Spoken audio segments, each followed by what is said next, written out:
And the Bible says that he said unto them, unto you it is given to know the mystery of the kingdom of God. But unto them that are without, all these things are done in parables. Unto you it is already been given to know the mysteries of the kingdom, to you. To you. Because many times we find believers who are marveling and wondering, how do you get these revelations? But the Bible says, unto you it is given. But it is your personal responsibilities to seek out these mysteries, that you may be able to apply them in your life. Now, knowing mysteries does not make you victorious, but it is the application of the mysteries that make you to become victorious. Amen? Knowing the mysteries of the kingdom of God does not make you victorious. It is the application of the mysteries that make you victorious. Now, she was giving a testimony and saying, when she saw the men, she began to speak. No weapon fashioned against me shall prosper. Angels of God, fight for us. Now, if she kept quiet, nothing would have happened. I mean, chaos probably they had already started asking for money. So they would have used violence. But because she knew the word of God to apply, then she was able. They were able to get out free. Now we saw it in the Bible that when the blood of Jesus was sprinkled in Egypt, the blood of the lamb, the Bible says that the Pharaoh was pushing them out. He was saying, I don't want to see you around here. And that is what was happening in their lives. Instead of those who were supposed to be their tormentors harassing them, they escorted them. Hallelujah. Amen. The devil shall escort you out of your challenges. Amen. Amen. Okay, you go away and never come back into my life. I don't want to see you. That is what Pharaoh did. Amen.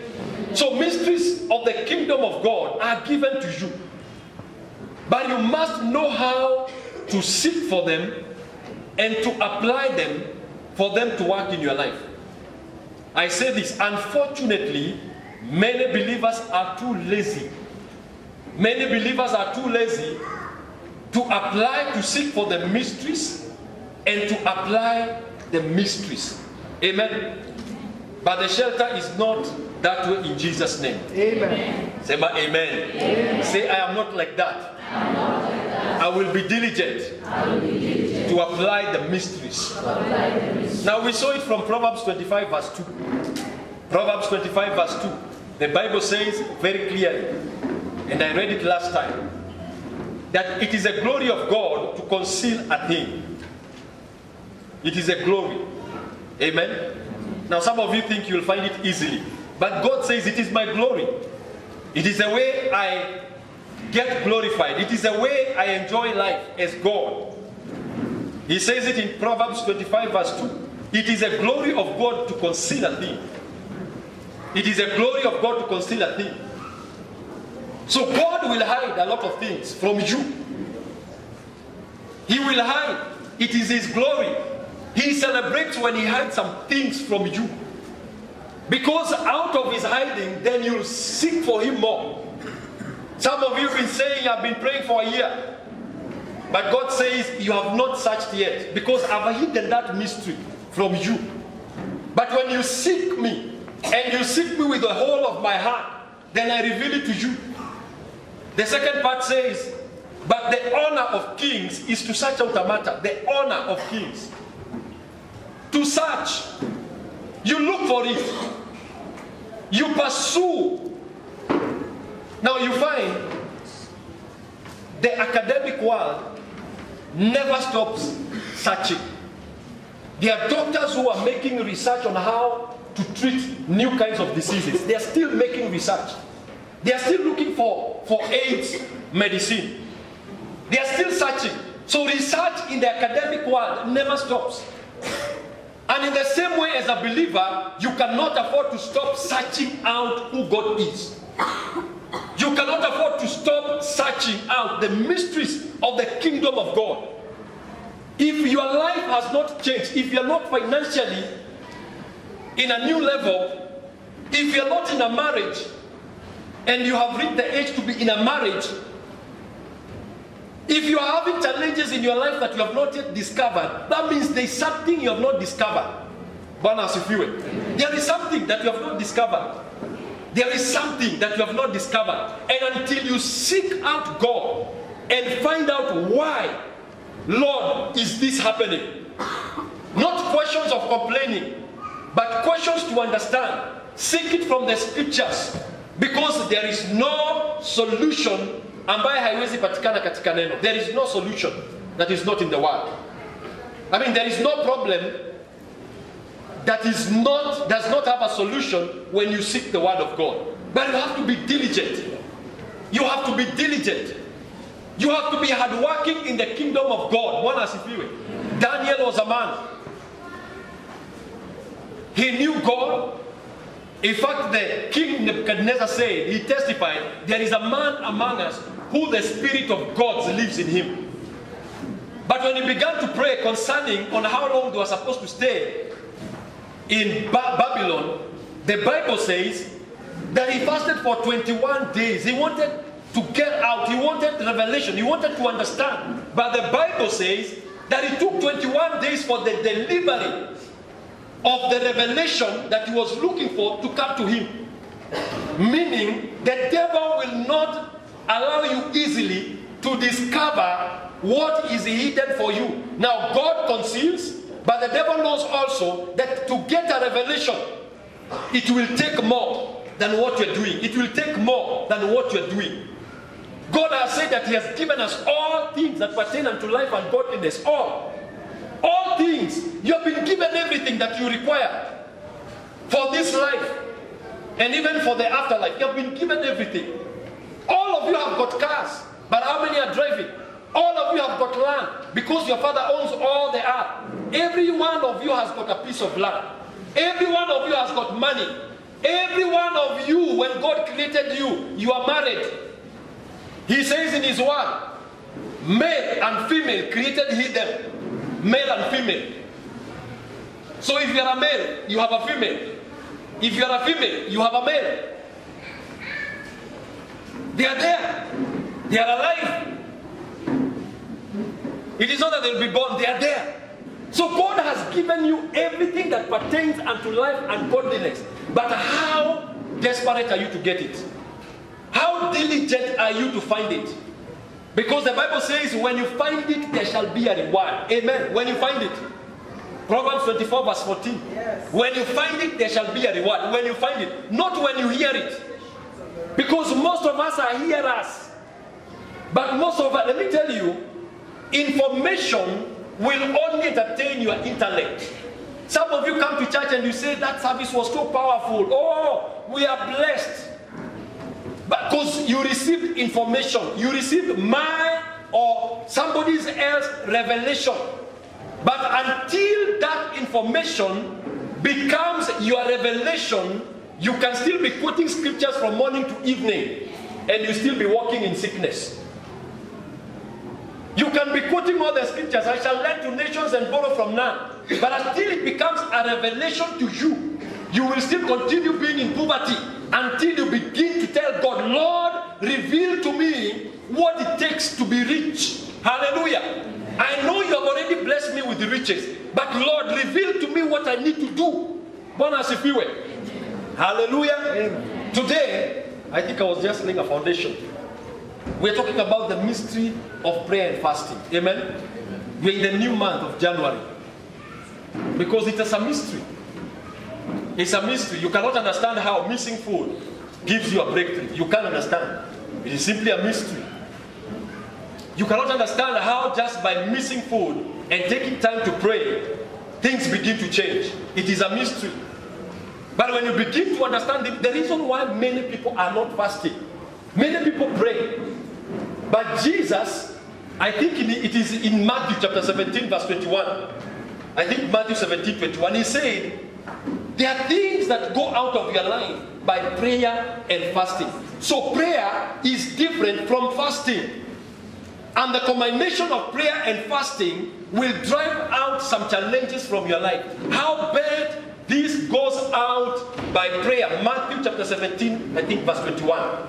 Matthew 17 verse 21. This goes out by prayer and fasting. So you must combine. And we are entering into a new year. You can't enter this new year in the same way. You can't enter this year, you and operate in the same capacity that you operated last year. Now, unless you do something more supernatural, then you remain in the same level you were last year. Unless you do something extra, then you cannot get extra results. Bonus if you will. This is the reality of life. We must work. We must do the things. God has given us the mandate to teach you. So that even when you are alone, you can apply it. Even if you go to China, you can be able to sit down and say, I remember, I was taught about the blood of sprinkling. So I will sprinkle my house with the blood even if I'm in China. When challenges happen to you when you're in America, you don't start looking for somebody to call or pray with me. You are able to know this is the way to go. Now the Bible says some of these things go out by prayer and fasting. That is what Jesus told the disciples. Now, and let me tell you something. If Jesus fasted for 40 days, who are you not to fast? Now, if Jesus fasted for 40 days, God himself decided, I'm not eating. I am God, but there's a level I need to get into. There is a promise of power for me to perform on this earth. But unless I go for prayer and fast, in fact, Jesus himself was not going for fasting. The Bible says the Spirit of God led him into the wilderness. It led him. Because some of you have been led into the wilderness. That's why you are in poverty. That is why you are lacking. Because God has tried to make you to get into a fast so that he can deliver you into your miracle. But you have refused. In fact, you became comfortable in the wilderness. You used to eat meat. Now you are comfortable eating sukuma wiki, which is okay. It is okay to eat sukuma wiki. But it has to be out of choice. Not out by situations. You are forced to the corner where you are eating things that you don't like. Hallelujah. So Jesus went to the wilderness and he fasted for 40 days. Now I'm simply asking you and I'm challenging you. If Jesus fasted, Jesus, our Lord fasted for 40 days so that he could begin his ministry. Now God has a purpose for you here on earth. And you are still waiting for God to move in your life so that you can be able to fast. Let me tell you, every January we fast the entire of January. We have never died. In fact, we become better.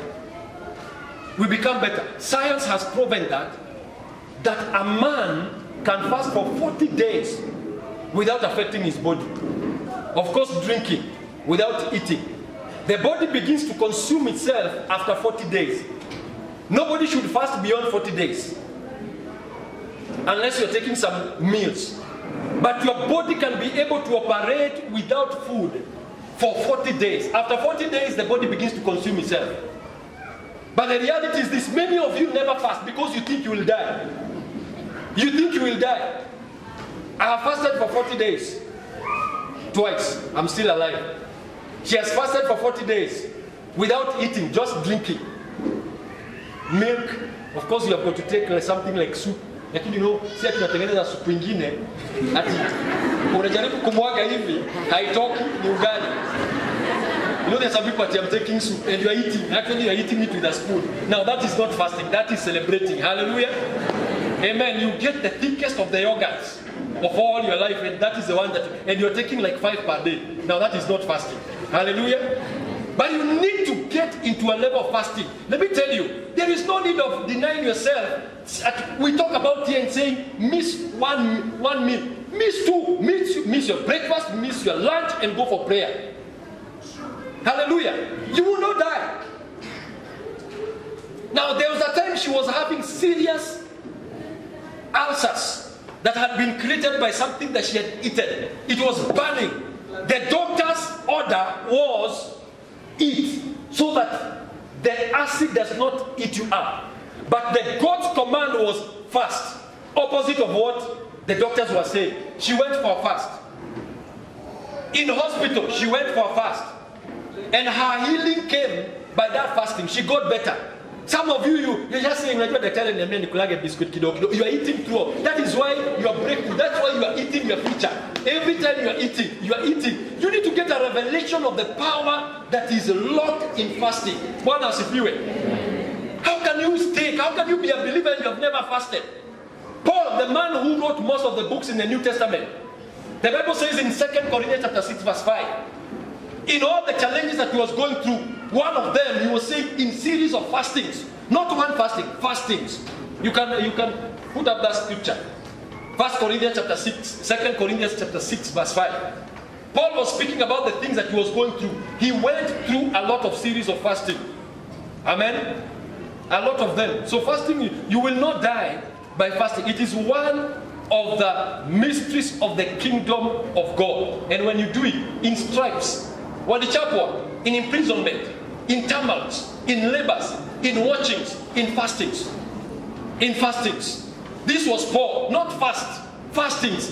As a believer, you must get into series of fastings where you decide, God revealed to me. Your fast should be geared towards not asking God, give me a car, you can ask that, but children ask for things. But as a mature person, you go to fast and you tell God, show me the way out of this situation. Because God can give you a car today, but when that car gets old, will you go back to him and tell him, give me another car? Why don't you tell God, show me how to get a car? Hallelujah. We need to get to that level. We need to become serious believers. We need to get serious. How can people who don't even have the pouring of the Holy Ghost fast for 30 days? And you have the Holy Ghost, you speak in tongues, you have God living inside of you, and you have never tried fasting. Now look at the book of Joel chapter 2. The Bible says that God commanded a prophet, he commanded, Prophet Joel prophesied and said, all of you cry out aloud and get into a series of, let us just get into the book of Joel, because some of you, mnakaa hapa kwa sababu mimi nanyonyesha, hatuwezi fast. Hiyo ni uongo. There are people in was it Nineveh? They fasted, even animals fasted. Ng'ombe zilikuwa umbwa na hamkuli leo. God has declared he's going to destroy us. There is no way. Hata paka, kila kitu ambayo ilikuwa naishi, ng'ombe hazikukula, mbwa hazikukula, mapaka hazikukula. Now if animals were fasting, and your children there, you're telling your children that you're too fast. No, you need to fast. Hallelujah. Joel chapter 2 verse 1, blow the trumpet in Zion and sound an alarm in my holy mountain. This was God speaking to his people. Let all the inhabitants of the land tremble, for the day of the Lord cometh, it is nigh. Hallelujah. Bwana asifiwe. He says it is near. But he says at the same time, wait, in verse 14, Joel chapter 1 verse 14. Joel chapter 1 verse 14. Joel chapter 1 verse 14. Sanctify your fast. Call a solemn assembly, which is today. We are calling us an assembly. This is an assembly of God. Call a solemn assembly. Gather the elders and all the inhabitants of the land into the house of the Lord your God, and cry unto the... He says, all the inhabitants of the land into the house of the Lord your God, cry unto the Lord. He says cry. In other words, get into prayer. Alas. Hallelujah. He says, God, sanctify a fast. Sanctify a fast. Amen. All the inhabitants of the land. Meaning anybody who is alive. Anybody. There is power in fasting. Say amen. Amen. There is power in fasting. Amen. I want us to go to Isaiah. Isaiah 58. Isaiah 58. Because I want to show you, when you're fasting, you have to know how to fast. Because if you don't fast right, you miss it out. Some of you have fasted before, and you have never enjoyed the breakthroughs of God. Because you can't fast and the way God does not command you to fast. And if you fast amiss, you can pray amiss, you can fast amiss, you cannot worship or praise amiss, you can never thank God amiss. If you say, God, I thank you for blessing me, that you can never miss it. But you can fast amiss, whereby you fast and you get no results. Today I want us to look at the scriptures and see, how do I fast so that I be able to get my results? Amen. How do I fast? Because most of us fast your own ways. But unless you fast the way God has commanded it, you get no results. Now it is in the same way, and I like using this example for those who have been in high school. If you are doing a practical, if you mix the ingredients or the chemicals in the wrong way, you don't get the same result or the desired result. In the same way, if you're doing a mathematical problem and you use the wrong formula, you don't get the results. In the kingdom of God, when you're fasting, you must fast according to the commandment of God for you to be able to get the desired results. That is why so many people have fasted for 40 days and they remain in the same challenges. You fast for 3 days. Let me tell you something. There is no way you can fast for 3 days and come out without results if you do it right. 3 days is enough to change your story. 3 days. Esther called for a fast.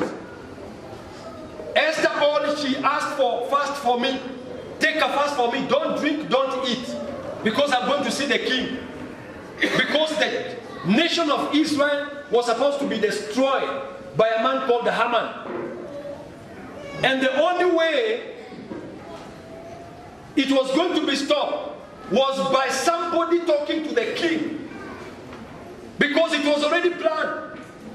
There was already letters that were gone out that we are going to destroy the Israelites.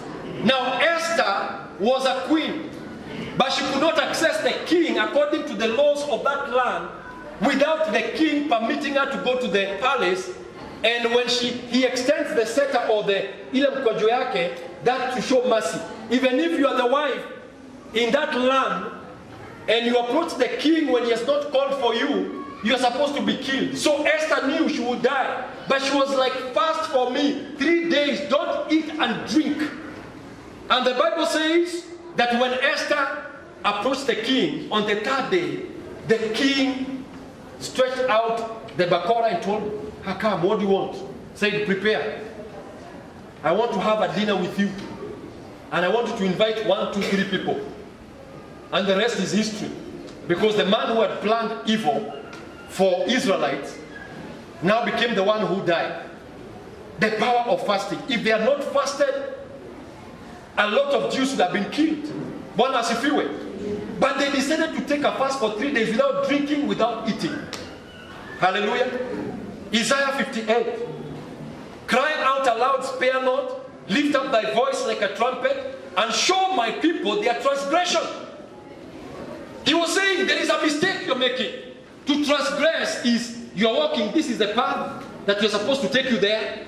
But when you transgress is like hii ni shamba, unaingia kwa shamba ya nyewe na unaweza kanyaga mahindi huko. So God is saying there are things that you are transgressing. When it comes to prayer, when it comes to fasting, there is a transgression that is happening. So show my people, blow a trumpet in Zion and show my people their transgression and the house of Jacob their sin. Because you can be fasting, but in real sense you are sinning. You're wondering, why does God not hear my prayers? Hallelujah. Yet you seek me daily. So God was speaking to believers here. You seek me daily. How many people seek God daily? Father, I love you. These were people who are even most like, they were doing it more than some of us. They were seeking God on a daily basis. Meaning they were praying on a daily basis. Meaning that they were interceding on a daily basis. Hallelujah. That is God qualifying them. He says, you seek me daily. Means they were prayerful. And delight to know my ways. They were excited about knowing God's ways. They were delighted. You know, there are some people in church who are not delighted. They sleep in church. You know, a gentleman was telling me last Sunday he was so blessed. He was feeling sleepy. But he was like, no, I can't allow the word that I'm hearing to pass me by. So I'm staying awake. Bwana asifiwe. Let me tell you something. You'd rather stand up in church. Watu washindwe ni nini? Kama unasikia usingizi. Because this is the place where you get your life. Amen. Amen. Bwana asifiwe. For you to be sleeping, you just need to know that the devil is working against your life seriously. Because he knows the only way he can switch you off and take away the word is by setting you to sleep. Amen? Amen. Now the Bible says, they delight to know my ways. So these are people who are pursuing God. Like many of you are pursuing God. You delight to know your ways. You seek God daily. As a nation that did righteousness and forsook not the ordinance of their God. They ask of me the ordinances of justice. In other words, these are people telling God, Lord, avenge for me. Lord, bless me. But the Bible says they take delight in approaching God. They're excited. When it comes to God, they are delighted in approaching God. They are delighted. You know, some of you are not delighted. When you say pray, Father, in the name of Jesus.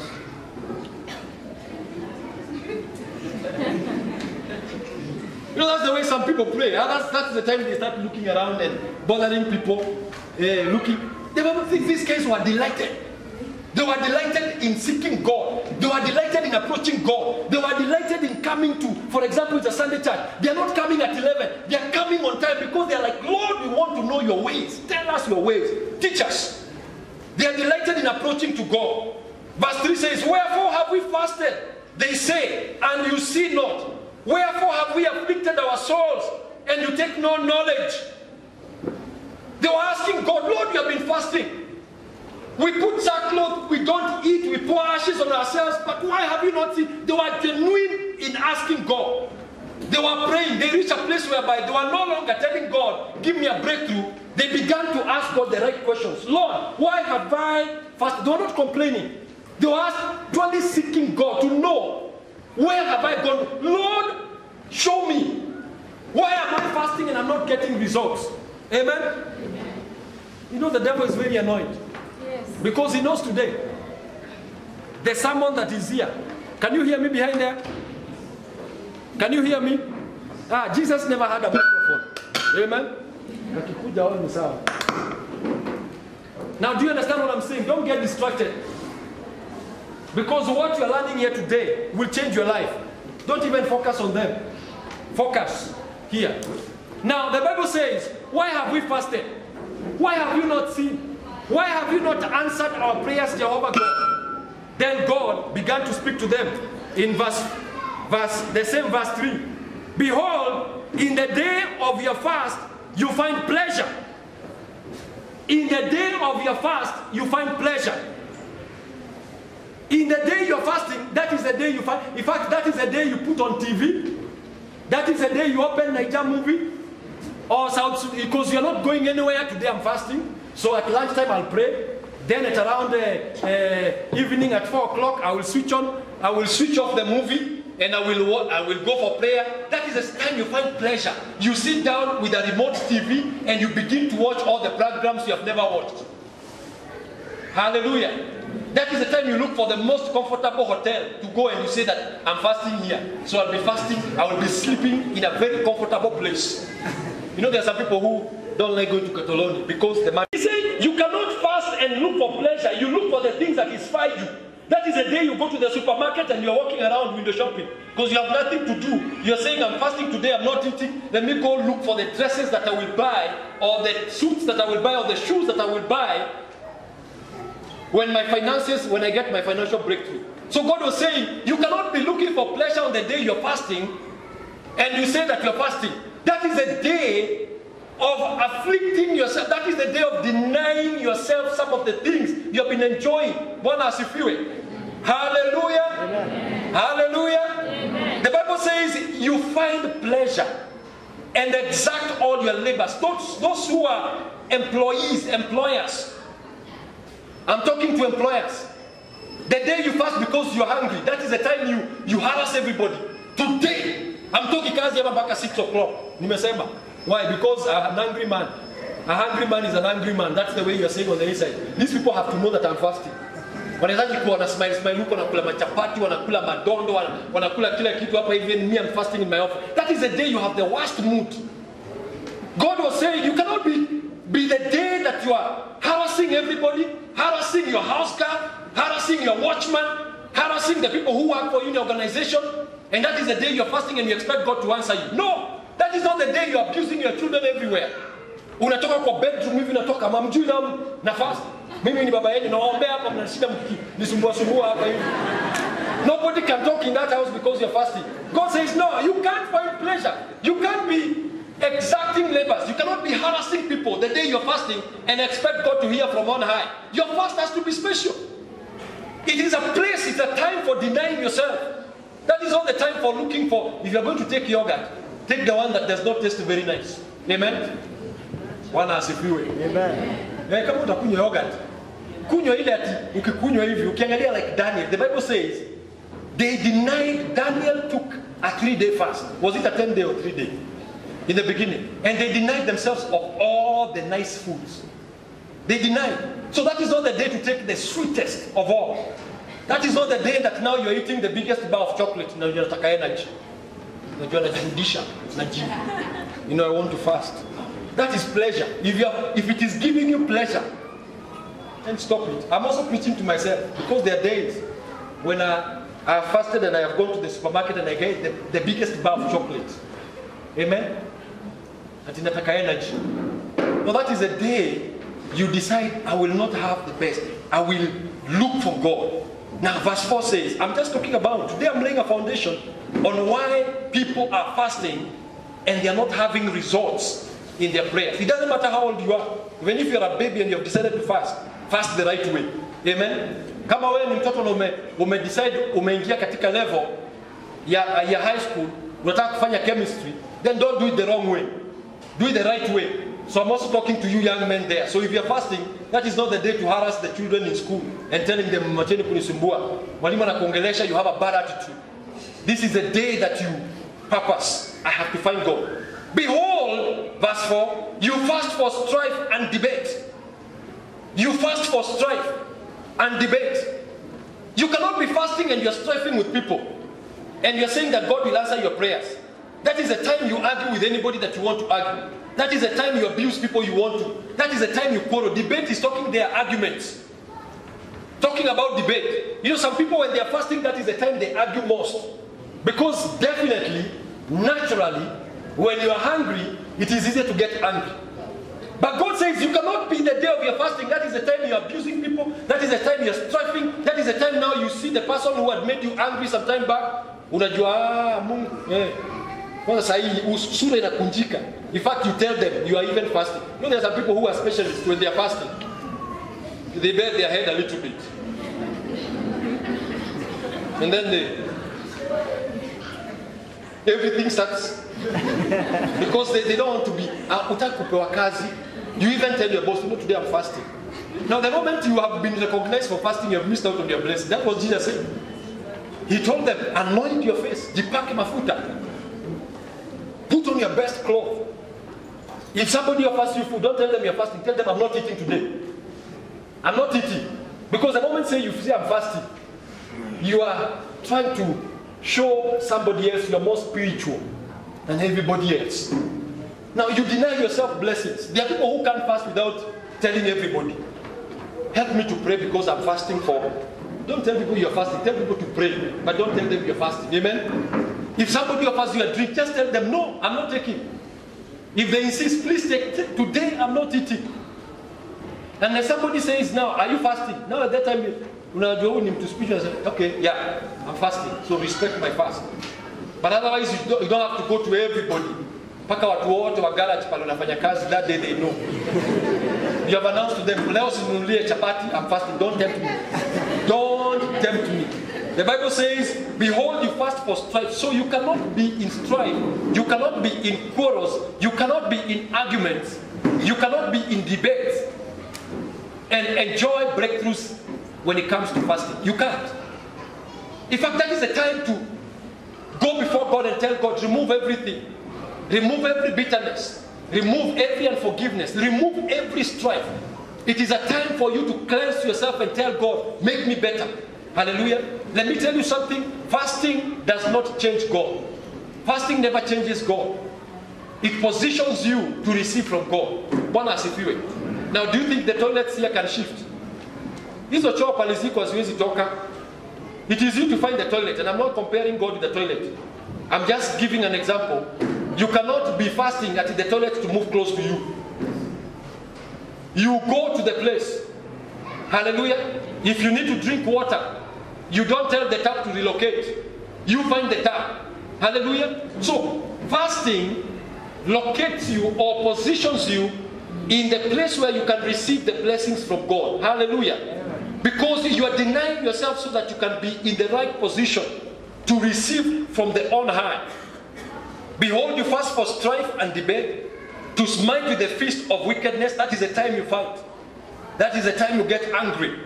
That is the time you make some nasty comments about people. You cannot fast that way and get results. You shall not fast as you do this day to make your voice to be heard on high. You can't. No matter if this is the way you fast, God simply tells you, it doesn't matter how many days you have been fasting, you will not be heard on high. He will not hear you. He will not hear you. I'm just telling you the truth, because many of us fast amiss. He will not hear you. You've got to change the way you're fasting. You've got to clear your house. You've got to clear your heart. You've got to make it right with God. You've got to remove offense from your heart. You've got to be ready for reconciliations. You've got to be ready for healing. Bwana asifiwe. Even if you're praying for you to be reconciled with your family, it is not the time to be carrying bitterness in your heart. It is time to be telling God, Lord, as for me, remove anything that may hinder me from reaching you. So there are so many people here who are now understanding why you fasted and God never heard you. Because you're fasting amiss. Now God begins to say in verse 5, is it such a fast that I have chosen? A day for a man to afflict his soul? So God is saying, it is okay to afflict your soul. It is okay. But it is not just to afflict your soul. Is it to bow down his head as a bulrush? A bulrush, I think all of you have seen some of the trees, you know, like the willow tree. The willow tree hangs like this. It has got something that hangs like this.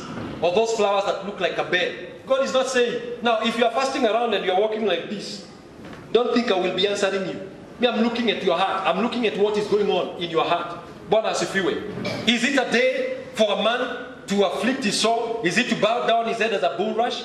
To spread sackcloth and ashes under him? You know, in the Israel and even in Arabic communities, they have that aspect of when they were fasting, they would look for an uncomfortable thing, a sack. Can you imagine lying on a sack and putting ashes on yourself? They would sprinkle ashes on themselves. Now God was saying, I am not looking for that alone. That is not what I'm looking for. Will thou call this day a fast, an acceptable day to the Lord? God says, no. You can't call this kind of a fast where you're striving. You can't call this a fast where you're having your own pleasures. You can't call it a fast when you're debating, you're arguing, you're doing all these kind of things. You can't call it a fast and you expect God to hear you. But verses, he says, is not this the fast I have chosen? Now God tells you, God begins to talk to you, this is the way you fast, and I will hear you. Now you begin to follow these principles of fasting, I will hear you. Bwana asifiwe. Nasikia advisor, and God will hear you when you fast right. Number 1, to lose the bands of wickedness. To lose the bands of wickedness or the chains of wickedness.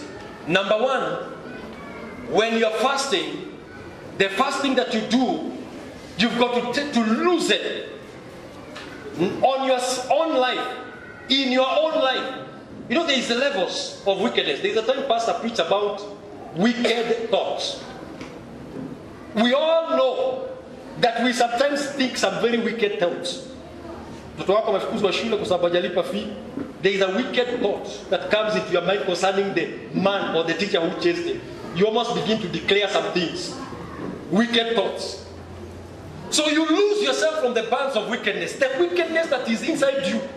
You go before God and tell God, lose me, Jehovah God. Make me a better person. Hallelujah. Amen. Anything that is holding you, a band is something that is binding you, something that is holding you tightly.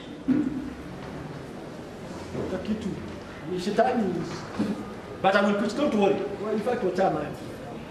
Amen? Oh, you go, sir? Amen.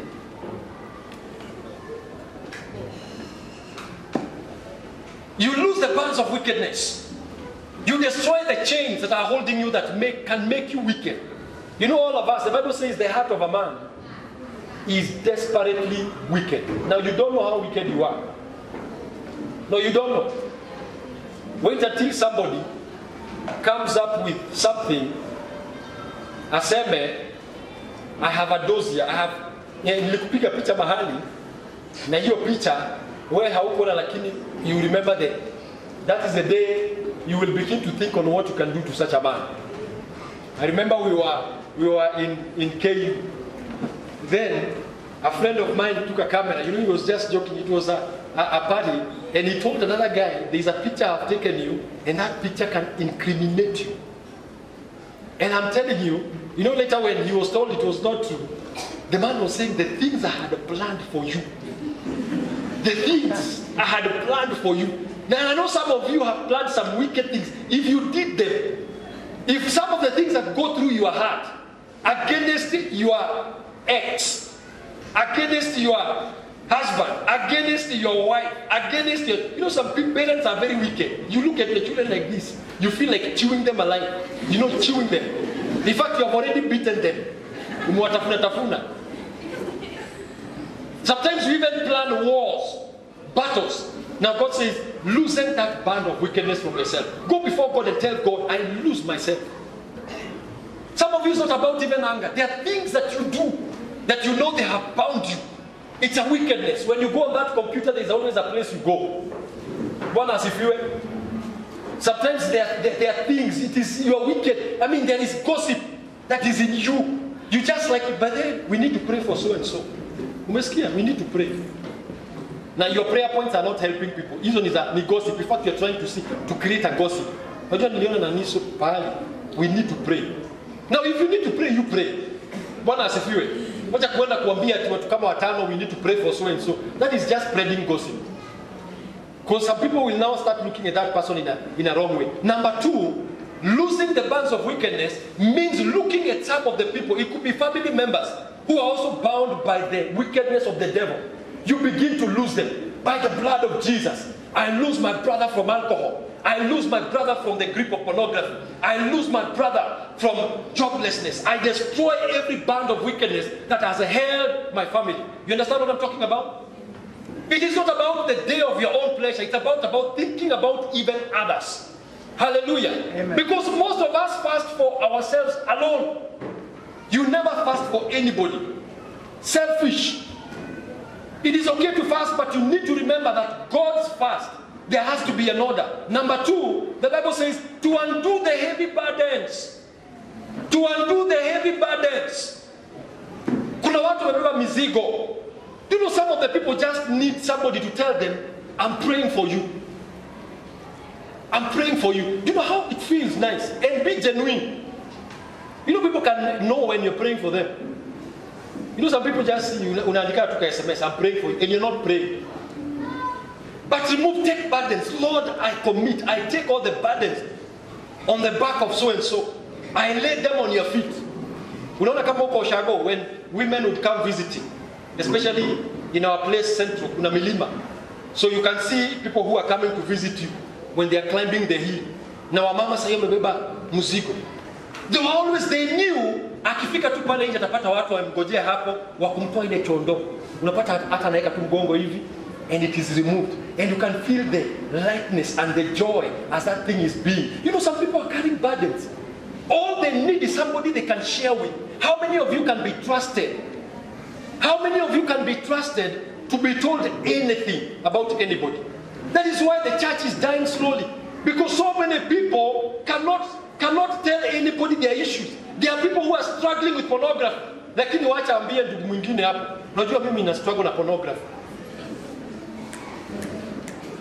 Jesus, yani that is you. That is what you do. God cannot bless you. The man was coming to release a burden. Now you have taken it as beginning to declare judgment. If they did not trust you, they would not have brought it to you. Do you know there are so many people who are leaving church? Apart from hearing the word of God, they live the same way. Why? Because they can't share their challenges. Everybody is acting cute. They have debts. They are almost being thrown out of the house. But they cannot come and tell somebody else. Because somebody will say, wewe ungejipanga, umenini, December yote nimekuona huko kula binofu. Hapo unajipiga picha kwa Facebook. Na labda ulijibiwa, ukapelekwa mahali kwa kula tunyama. You see like the youth was in Kibali over there yesterday. Was it on Friday? They were there. They were eating meat. Now some of it was the courtesy of others. Now somebody takes that photo and maybe anaweka kwa Facebook. Kama anaweka mahali asema wewe nilikuona ukikula manyama sijui wapi. You don't even know that alinunuliwa. I mean, we need to be in a place whereby when I come to my brother, I can say, I want you to pray with me. I'm jobless. It is not a sin to be jobless. It is not a sin. It is not a sin to be jobless.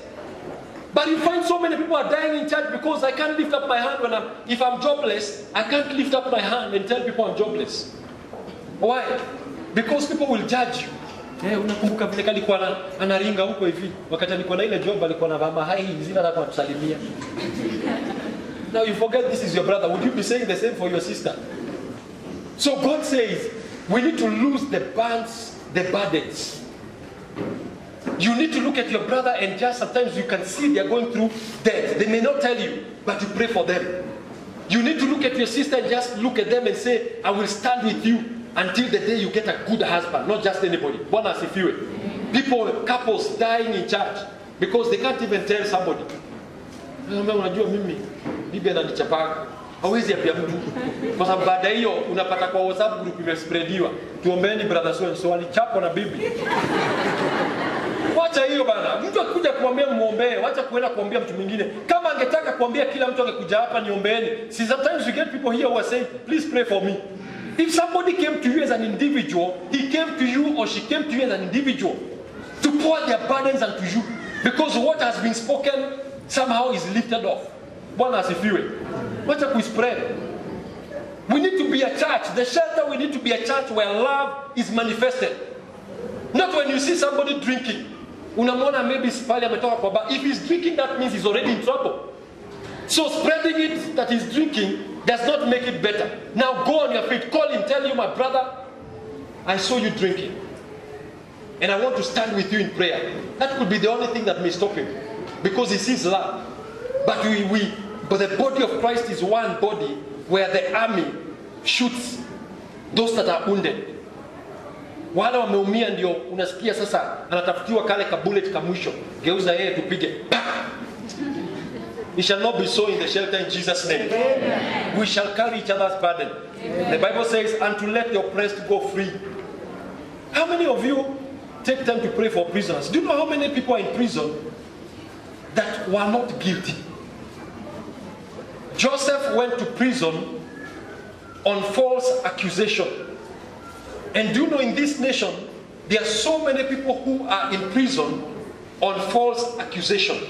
They have been accused falsely. This one tried to rape me. I think it was Pastor who was sharing with me of a man. She was in Kiambu, at the High Court, at Kiambu Court. And she had one person. She was not being charged. She was just there. But she had a person saying, a person talking with the other one, saying the way they should lie in the courthouse concerning a man, that what he had not done. So that man was sentenced. But the man now was saying outside, vile wameniwekelea. Nitaenda jela hizo miaka, lakini nikitoka, what I will do, wanajua. God forbid. But do you know how many people wamekelewa simply because they were having a relationship with a lady, akataa kuolewa, akamwekelea, he wanted to rape me. Maybe it's a guy, akaanza kuweka mauongo, anaekelea msichana so and so. There are so many people who are in prison who are suffering and they never did anything wrong. Now the Bible says it is time to go on your knees. Let me come on the katano in that fasting. Go before God and begin. I release from committee prison by the blood of the Lord Jesus Christ. Any man, any woman, because the angels of God hear your voice. They obey your command. God has already said, let the oppressed go free. Let. So that means you have power, you, to allow. The Bible says he has set you over nations and kingdoms to uproot and to destroy. So you can be able to declare in the heavenlies, Satan, I command you, release all the men, release all the women who are in jail and they are not guilty by the blood of Jesus. Suddenly the president comes on May Day or June 1 and says, I want to pardon a few people. You don't realize the pardoning came because somebody stood in the gap and set the oppressed free. How many people we saw in Libya? People who are coming from Nigeria, people who are coming from Ghana, who are trying to go to Europe, and they have been held in Libya. They are prisoners there. Those are men and women, they are brothers and sisters. Some of them are fathers who are looking for good jobs, but they have been made slaves. You may not go there, but you can be able to intercede and say, Lord, I stand in the gap of those prisoners in Libya who have been held as slaves, because some of them are born again. Even if they're not born again, they were looking for better pastures. So when you intercede and you declare and you destroy such things, suddenly CNN begins to highlight it. And other nations of the world begin to move in. So the Bible says, let the oppressed go free. I will finish by the other one, because I will still continue. It is not ended. The Bible says, and that you break every yoke. There are people who are bound by drugs. There are people who are bound by drugs. Others are alcohol. Others are just wrong friends. Yeye akikutana na marafiki wanakutana tu na marafiki wale wabaya. You need to pray. Some of your children are yoked to wrong people. Umemchapa mpaka hakuna pahali hakuna kichapo. Now go on your knees and begin to break the yokes. I break the yoke of that friendship. I destroy that friendship by the blood of Jesus. Because maybe you have taught, and probably even where they live, the peer pressure is too much. So intercede for your children, because some of them are yoked in the wrong way. Hallelujah. Break the yokes. Look at somebody who you can see they're struggling with probably alcohol. Could be your brother, it could be your sister, could be your father, it could be your mother who is struggling. There could be somebody you know very well that they are addicted to pornography. Unajua unaweza fungua kasimu ka mtu hivi, haumwambii lakini unaona vitu huko, unajua haka jamaa kumbe kuna shida. Unajua kuna zingine mtu anakupatia buni vitu. Toa wimbo hapa ama flashia huyu. Pigia huyu simu, ama anakupatia simu upige picha. Then ile jamaa ile picha inatokea hapo, unaona huyu jamaa bado yuko huko, kama huyu sister bado yuko huko. It is not the time now to go and slapping them and hitting them. That means there's something that has held them down there. Talk to them, tell them, I have seen something that is not right in your phone. But from today I'm praying for you that you may overcome that addiction to pornography. The Bible says, love covers a multitude of sin. Amen? That is what we are supposed to do. It is not now about talking from one person. God forbid. By the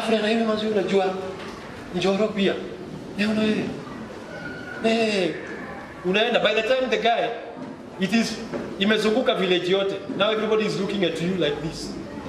Hata hawezi kutrust. The thing is, we need to love one another. We need to break yokes that are holding people. Some people are just yoked with lack of wisdom. Unaona mtu amesema kitu unajua tu mtu huyu ameshikwa na shetani. Have you ever seen the people who open their mouth and they talk like, yani akiongea kuna kitu nzuri yatokaga hapo. You know that's a yoke. Umeshikwa tu na shetani hivi. Unaenda kusema hello, unapata unatukana mtu. Now you need to pray for such people. You just I break that yoke upon that person. Amen? We need to. Now, in this January as you are fasting, let us begin to apply some of these things. Let us begin to order our steps aright. And listen and watch the way testimonies will begin to come your way. Amen? I declare testimonies. Amen. Say my amen. Amen. I declare mighty testimonies are coming your way. Amen. I declare results are coming your way. Amen. As you begin to fast the right way, I declare the right things are coming your way in Jesus' name. Amen. I declare that God will begin to answer you as you hearken unto His voice in the name of Jesus. Amen. Amen. Amen. And one thing that we are going to, as we wind up, as we partake communion, let us partake the communion for the grace to fast. unatafsiri majira, uzuiwi na muda, umejawa na nguvu, ndio maana nakuita Baba. Moyoni mwangu najawa sifa na ujasiri katika